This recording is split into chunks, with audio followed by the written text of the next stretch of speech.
এবারে $10 million job করতে চলেছি একজন প্রফেশনাল অ্যাথলিট হিসেবে। আর আমি দেখাতে চলেছি এইটা আর $2 লাখ অ্যাস্ট্রোনটের কাজের মধ্যে পার্থক্য। এটা দুর্দান্ত। আর $1 লাখ দেওয়া হয় ডাইনোসরের হাড় খুঁজে বার করার জন্য।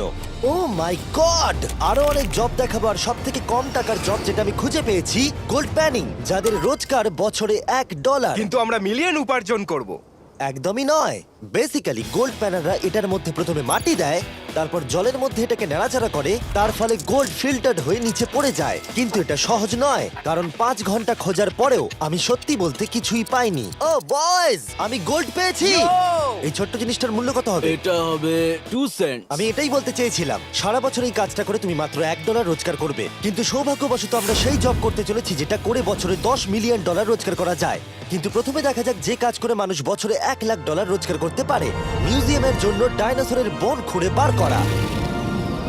আর হ্যাঁ, এগুলো ফেক, কারণ ওদের অস্তিত্ব আর নেই। এটা হলো আমাদের কাজ করার জায়গা। এগুলো কি সত্যি ডাইনোসরের বোন? হ্যাঁ একদম। আমি এখানে 17 সত্যি? বছর ধরে রয়েছি, আর আমি আমার কেরিয়ারে যত ধরনের বোন দেখেছি তার মধ্যে এটা সব থেকে বড়। এটা হলো থাইবন, এই যে এখানকার। আর এটা 4 ফুট লম্বা। উদাহরণ হিসেবে এই যে একটা ডাইনোসর, তার সমান হলো 6টা কালকে ওপরে ওপরে দাঁড় করিয়ে দেওয়া। আমার হাইট 6'5". এগুলি মূলত মিনি জ্যাক হ্যামার। এই তো ভালোই করছো। ওর কোনো আইডিয়াই নেই ও কি হ্যাঁ, করছে। ওর কোনো আইডিয়া নেই। আশ্চর্যের বিষয় হলো এটা করতে গিয়ে আমরা ভয় পেয়ে যাচ্ছিলাম। উপস। একটু সাবধানে। কাজটা একটু এগোতে আমাদের 5 ঘন্টা সময় কেটে গেল। তারপরে এক্সপার্টের সাহায্য নিয়ে আমরা কাজটাকে মোটামুটি এগোতে পারলাম। আমার গোটা কেরিয়ারে দেখা এটা হলো সব থেকে বড় একটা বোন। আর তুমি চাও এটাকে আমি আর কাল টাচ করি? একদম। যদি আমরা এটাকে খারাপ করে দিই? যশ, এটার ওয়েট কত হবে? মোটামুটি 2250 পাউন্ড? হ্যাঁ। এর ওজন তো নোলানের মায়ের 10 ভাগের 1 ভাগ। ও মাই গড, এটা তো দারুণ। এখন যেহেতু এই হাটটা এতটাই প্রাচীন, তাই আমরা এটাকে তোলার আগে ভালো করে সংরক্ষণ করলাম, না হলে এটা দুটুকরো হয়ে ভেঙে যেত। আশা করবো তোলার সময় এটা ভেঙে যাবে না। 1 2 3 Three.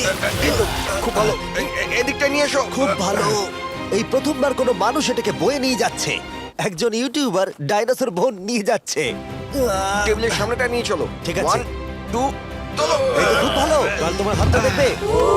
বিশ্বাস করবে কিনা জানি না, কিন্তু এই ডাইনোসর বোনটা তার জায়গা খুঁজে নিল একটা মিউজিয়ামে। আর যেহেতু মিউজিয়াম খুবই বোরিং হয়, তাই আমরা চলে গেলাম $2 লাখ জবে, নাসাতে অ্যাস্ট্রোনট ট্রেনিং। আর আমার প্রথম মিশন হলো একটা অফিসিয়াল লুনার রোভার চালানো। এটা নিশ্চয়ই একদিন চাঁদে থাকবে।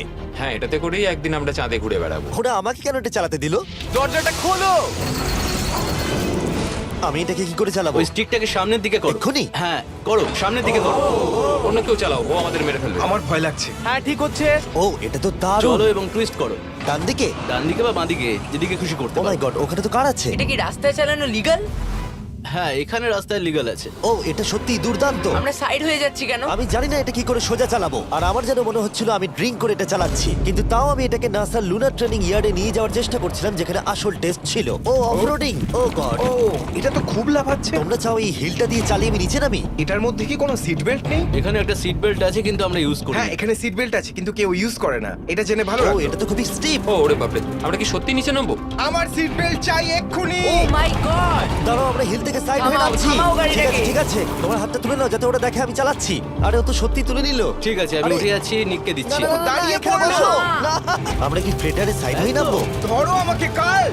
ধরো আমাকে। ল্যানান, আমি বলতে চাইছি তুমি চাঁদে কিন্তু সার্ভাইভ করতে পারবে না, না। আমি নিশ্চয়ই পারবো। এর পরের ট্রেনিং এ নাসা আমাকে দেখালো তাদের বিশাল স্পেস ফেসিলিটি।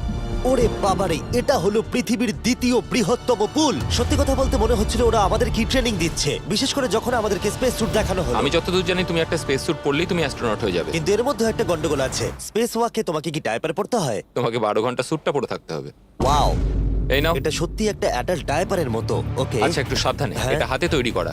এটা পরে কিন্তু অনেকবার স্পেসে ঘোরা হয়েছে। তার মানে আসল অ্যাস্ট্রোনটরা এটা মনে পড়েছে। রেখো এই অ্যাস্ট্রোনটটা কিন্তু এর মধ্যে টয়লেট করেছে। তুমি কি এর মধ্যে টয়লেট করেছো? আমি না, এই স্যুটটাই নয়। ঠিক আছে। ওকে, আমার পরের মিশন কখন শুরু হবে তুমি এখন থেকে 1 বছর পর কি করবে? ভেবে দেখতে হবে। ওকে ওকে। আমার ট্রেনিং এর ফাইনাল স্টেপে সবথেকে দুর্দান্ত জিনিসটা আমি করেছিলাম। ওরা আমাকে মুন টাচ করতে দিল। না না, এটাকে জোরে টানতে হবে। এটার ওয়েট 9000 পাউন্ড। এটার ওয়েট 9000 পাউন্ড। ভাই, দারুণ। পৃথিবীর মধ্যে এটা সব থেকে বড় চাঁদের পাথরের কালেকশন। আমার বিশ্বাসই হচ্ছে না এটা আমি করতে যাচ্ছি। তুমি এখন জানলে আমাদের ইউটিউব চ্যানেল আছে। হ্যাঁ। ও মাই গড, এগুলো সোজা মুন থেকে নিয়ে আসা হয়েছে। তুমি আমাকে এটা ছুঁতে দেবে, তার কত পার্সেন্ট চার্জ আছে? 0। গতকাল আমরা একটা ডাইনোসরের ফসিল খুঁজে বার করেছি, তাই আমি এই বিষয়ে এক্সপার্ট। আমি এটা টাচ করি, না। চেষ্টা তো করলাম। এই যে মেটেরিয়ালটা দেখতে পাচ্ছ, এটা হলো আসলে লুনার সয়েল। ও মাই গড, তুমি এখন চাঁদকে ছুঁয়ে ফেললে। ও, এটা তো দারুণ। তার মানে এই টিউবের ভেতরে চাঁদের মাটি আছে, আর এটাকে নিয়ে আসার পর খোলাই আর হয়নি। তোমরা চেক করনি? তাহলে এর ভেতর তো এলিয়েনও থাকতে পারে।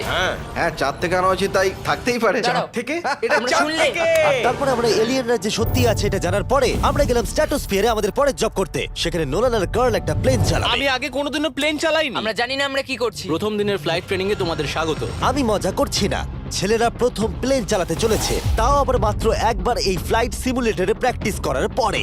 আচ্ছা, এটা হলো আমাদের থ্রটল। এটা পেছন দিকে টানলে এটা স্লো হবে, ঠিক এইভাবে। ও মাই গড, আর নোলান ক্র্যাশ করার পরে, ক্র্যাশ করার পরে এবং ক্র্যাশ করার পরে, তুমি প্লেনটাকে ক্র্যাশ করে দিলে। তারপরে যদিও সে সাকসেসফুলি ল্যান্ড করিয়েছে, আর সেই কারণেই সে আসল প্লেন চালাবার অনুমতি পেল। বাপরে আমার খুব ভয় এই, লাগছে। তুমি এটা করতে পারবে না নোলেন। প্লিজ তুমি আরো ভালোভাবে প্র্যাকটিস করে এসো। ও মাই গড, আমি এখন একটা প্লেন চালাবো। ও মাই গড। ওকে, তাহলে আমরা যাবো। তুমি তৈরি? হ্যাঁ, আমি একদম প্রস্তুত। Full throttle, approaching 60। কিছুটা কাঁপছে, কিন্তু তুমি এটাকে জাস্ট টিপ টেনে দাও। আমরা টেক অফ করছি। এই তো, খুব ভালো। ও মাই গড, তোমার প্রাণ এখন আমার হাতে। এ সত্যি এই পুরো জিনিসটাকে একা কন্ট্রোল করছে। হ্যাঁ, ও সবকিছু একাই করছে। আচ্ছা, টার্বুলেন্সের জন্য ক্র্যাশ হয় না তো? কি বলি? এটা দেখো, আমি এখন ডান দিকে যাব। চলো। ডান দিকে চলো। ও মাই গড, আমরা হেলে যাচ্ছি। আমার বিশ্বাসই হচ্ছে না এটাকে আমি কন্ট্রোল করছি। হাত ছেড়ে দিয়েছি। এরম করো না। ও মাই গড। তুমি কি পাগল? আমি তোমাকে মেরে ফেলবো। ঠিক আছে, আমরা ওখানে যাব, তারপর ফিরে এসে ল্যান্ড করব। ও মাই গড, এবার কি হবে? এই একটাই জিনিস যেটা সব মানুষের কাছে বড় চ্যালেঞ্জ। ঠিক আছে, এবার আমি নামছি। আমার মেন্টাল হেলথ এখন একদম ঠিক নেই। এই জায়গাটায় আমি সব সময় সিমুলেটরে ক্র্যাশ হয়ে যাচ্ছিলাম। ও গড, আমরা এখন ওই রানওয়েতে ল্যান্ড করতে চলেছি। ও মাই দাঁড়াও, গড। দেখো আমরা মাটির কত কাছে, তাই না? ধরে রাখো, ধরে রাখো, নিচের দিকে করে সোজা ধরে রাখো। ও মাই গড। সাবধানে শটলের উপর হাতটা রাখো। তোমাকে এটা পেছনে টানার জন্য অপেক্ষা করতে হবে। দীর্ঘ নিঃশ্বাস নাও। এবার আমরা নামছি। আমরা নেমে পড়েছি। করে ফেলেছো ভাই। আমি একটা প্লেন ল্যান্ড করালাম। ও মাই গড। ও বলছিল আমি পারবো না, কিন্তু আমরা এখনো বেঁচে আছি। তুমি আমাকে মেরে ফেলোনি। আমি সত্যি অবাক হয়েছিলাম যখন আমি শুনেছিলাম বছরে $1 মিলিয়ন রোজগার হয় হ্যান্ড মডেলিং এ। কিন্তু সেটা তখনই হবে যখন আপনি পৃথিবীর হাইস্ট পেড হ্যান্ড মডেল হবেন। এ একজন ডাক্তারের থেকে 5 গুণ বেশি রোজগার করে লোকেদের নিজের হাতের ছবি দেখিয়ে, আর এ অনেক কাজ করে। আপনারা যে সমস্ত ব্র্যান্ডের নাম শুনেছেন মোটামুটি সব ব্র্যান্ডের হয়েই কাজ করেছে। সে পারিশ্রমিক হিসেবে $1 মিলিয়ন করে নেয় পার হ্যান্ড। আমি আর অপেক্ষা করতে পারছি না কখনো এটা করবে। প্রথমে ও আমাদের হাত এক্সামিন করবে। আমার মনে হয় না আজকে আমার দিনটা খুব একটা ভালো কাটবে বলে। ওকে, আমি যেটা দেখতে পাচ্ছি তোমার নোকের ওপর অনেক কাজ করতে হবে। ঠিক বলেছো। একদম। ওর হাতটা বাজে, বুঝলে? দেখো এর হাতে কার্লের থেকে কত বেশি লোম আছে। এর জন্য কি আমি বেশি টাকা পাবো? স্কিন টেক্সচারটা তোমার থেকে ওর অনেকটা ভালো। তুমি কি ঠিক করে দিতে পারবে? জানি না, যদি কিছু মিরাকেল হয় তাহলে হবে। আমি এখনো তোমার হাতটা দেখিনি জিমি। তোমার হাতটা তো গ্লো করছে। এটা তোমার দারুণ। হাতটা এত গ্লসি কেন? আমি জানি না আমার আঙুলের স্ট্রাকচারটা কি ঠিক আছে। হ্যাঁ, এগুলো তো বেশ ভালো, কিন্তু এখানে একটু সমস্যা আছে, স্কিন সমস্যা আছে, কিন্তু এগুলো ঠিক করা যাবে। আমাদের হাতের উপরে অনেক কাজ করতে হবে, তারপর আমরা শুটের জন্য তৈরি হয়ে যাব, যেটা আমার আর কার্লের জন্য খুবই ইজি ছিল, কিন্তু লেজারের জন্য অতটাও নয়। ও গড। ভাই এই লোমগুলো দিয়ে তুমি দারুণ জিনিস বানাতে পারবে। এই চুলগুলো আমার সঙ্গে সারা জীবন ছিল, কিন্তু চাইলেই এর সাহায্যে $1 মিলিয়ন উপার্জন করতে পারো। আর এখন যেহেতু আমার হাত আগের মতো নেই, তাই আমরা একটা ম্যাগাজিনের জন্য মডেল হতে পারলাম। এই ছবিগুলো সারা আমেরিকায় বিলবোর্ডেতে দেখানো হবে এই ওয়াচগুলো প্রমোট করার জন্য। এটা কিন্তু খুব কঠিন। হ্যাঁ, আর বেশি চাপ নিও না। ওকে, মানে ঘড়িটাকে দেখতে ভালো লাগছে। সত্যি কথা বলতে আমি ভেবেছিলাম এটা ইজি হবে, কিন্তু আমরা সত্যি খুবই বিচ্ছিরি ভাবে এটা করলাম। মনে হচ্ছে যেন কোনো সাপ এই ঘড়িটা পড়ে আছে। ভাই এটা খুবই শক্ত। তুমি একবার করবে, এটার সাথে পার্থক্য দেখবো।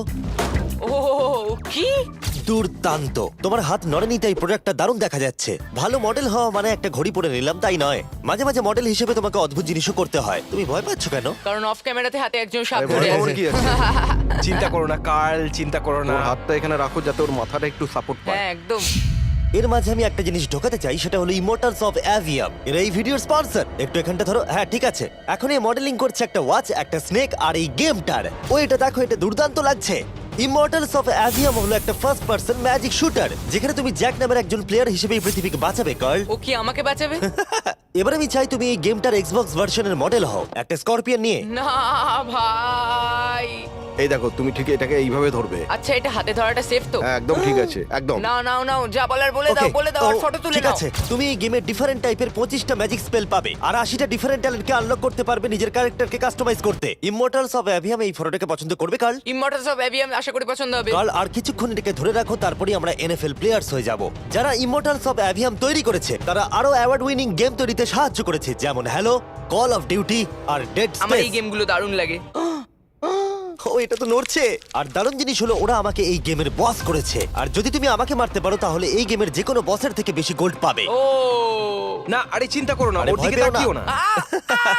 ইমমর্টালস অফ অ্যাভিয়াম এখন এক্সবক্সে ফ্রি ট্রায়াল দিচ্ছে, তার সাথে PS5 এও আর স্টিমেতেও ফ্রি ডেমো অ্যাভেলেবল মনে আছে। হচ্ছে তুমি যে আমার পারবে, ভেতর ঢুকে তুমি গেছে পারবে। নাকি হাতের তলায়। আমরা এতটাই বাজে করছিলাম যে একজন হ্যান্ড মডেলকে আনাতে হলো যাতে স্পন্সররা এই ফটোগুলোকে অ্যাপ্রুভ করে। ডেসক্রিপশনে দেওয়া লিংকে ক্লিক করো যদি তোমরা এক্ষুনি ইমমর্টালস অফ অ্যাভিয়াম খেলতে চাও। আমি আর হ্যান্ড মডেল হতে চাই না, আর যদিও আমাদের ফটোগুলো অতটা ভালো ছিল না, তবুও গোটা দেশের বিলবোর্ডে সেগুলো স্থান পেল। আর এবার হলো শেষ কাজ, যেটার জন্য বছরে $10 মিলিয়ন রোজগার করা যায়। একদম ঠিক, আমি জয়েন করতে চলেছি লিটারালি NFL। এটা আমার একটা স্বপ্ন ছিল। যদি তোমাদের মনে হয় এটা ফেক, এই দেখো আমি সাইন করছি একটা রিয়েল কন্ট্রাক্ট, তার ফলে আমি বাকেনিয়ার্সের এখন রিয়েল প্লেয়ার, আর ওরা আমাকে দেবে $10 মিলিয়ন। আমি হয়তো এটা পাবো না, কিন্তু অ্যাটলিস্ট এটা অ্যামাউন্টটা তো বললো। না না, ডলারের ওপর ফোকাস করো। এখন থেকে এটা অফিসিয়াল, কংগ্রাচুলেশন। তাহলে আগামী 48 ঘন্টার জন্য আমি অফিসিয়ালি প্লেয়ার। তুমি এখন অফিসিয়ালি প্লেয়ার। কথা দিচ্ছি আমি হতাশ করব না। আমি কথা দিচ্ছি ও হতাশ করবে।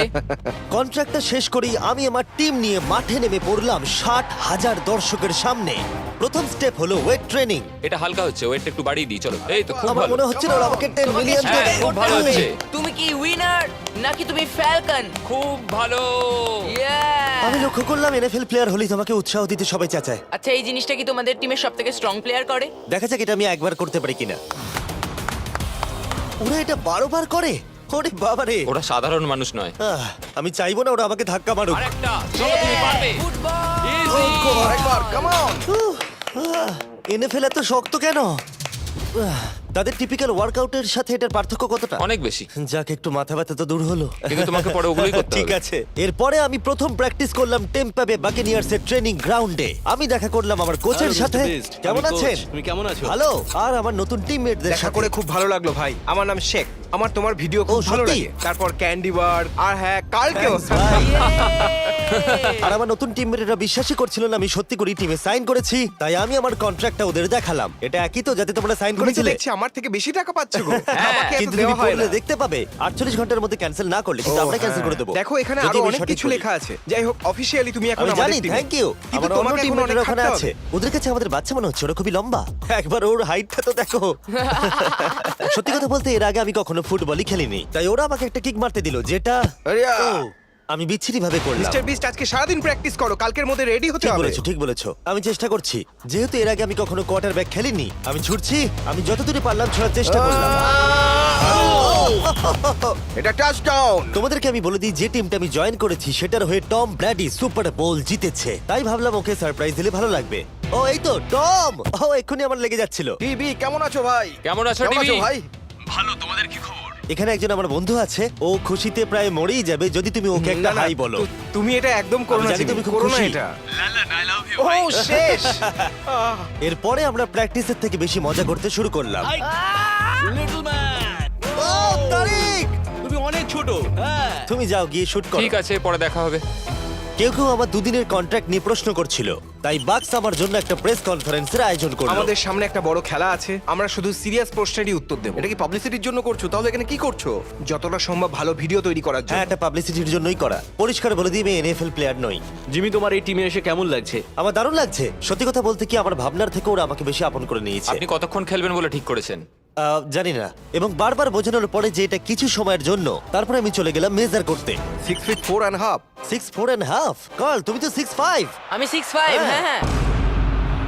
এই মেজারমেন্ট গুলো ছিল আমার গিয়ার আর ইউনিফর্ম ভালোভাবে ফিটিং হওয়ার জন্য।